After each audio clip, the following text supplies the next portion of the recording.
The readings are rich today on this Mardi Gras, Fat Tuesday, day before Lent. And it's good that the readings give us such a message to remember that God is in charge.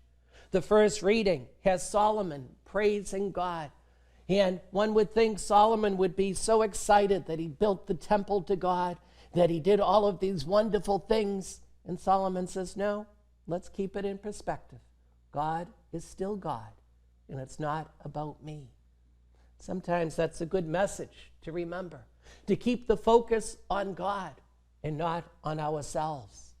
Jesus, in the Gospel of Mark, is also chastising the religious leaders of his day, for they built up all of this elaborate ritual around customs and traditions. And the customs and traditions became more important than relationship with God. The customs and traditions of washing and purifying became more important than praising God. As we're on the cusp of Lent, it's a good time to remember that our purpose is what?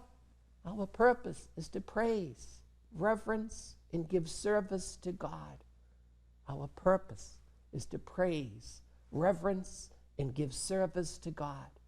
The season of Lent that we start tomorrow is really about baptism, that we die to self in order to rise with the newness of life come Easter time. But in dying to self, we need to remember that the primary relationship is the one we have with God. That if we keep that relationship with God as our main focus, then indeed we'll be on the right track. Solomon didn't get distracted by the glory of his temple that he built for God. He said, no, God's still in charge.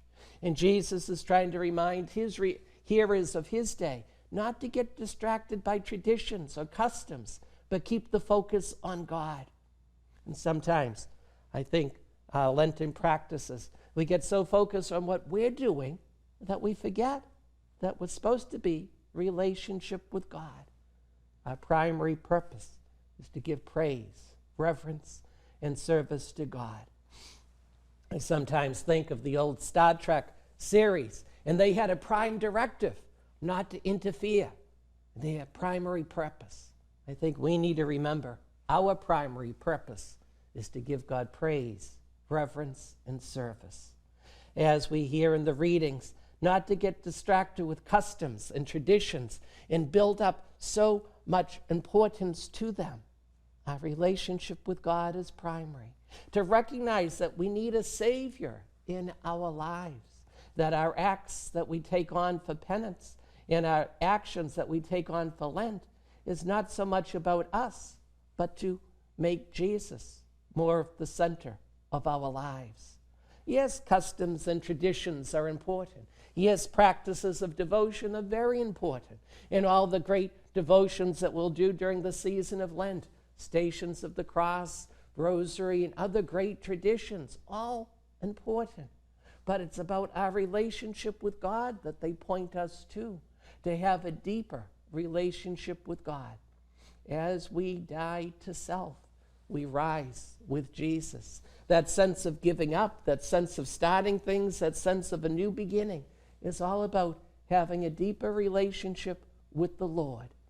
As we listen to the readings today with a deeper ear, maybe we need to see that Solomon got it right. He wasn't proud that he built the temple because he recognized God was still God, and Solomon didn't control God. We also do not control God by our customs and traditions. What we control is our free will. In dedicating our free will to praise, reverence, and serve God should be our primary directive. Our primary directive for the whole season of Lent, dying to self in order to rise with Jesus at Easter, to give up, to start, to begin certain things, but our primary directive should be to praise, reverence, and give service to God.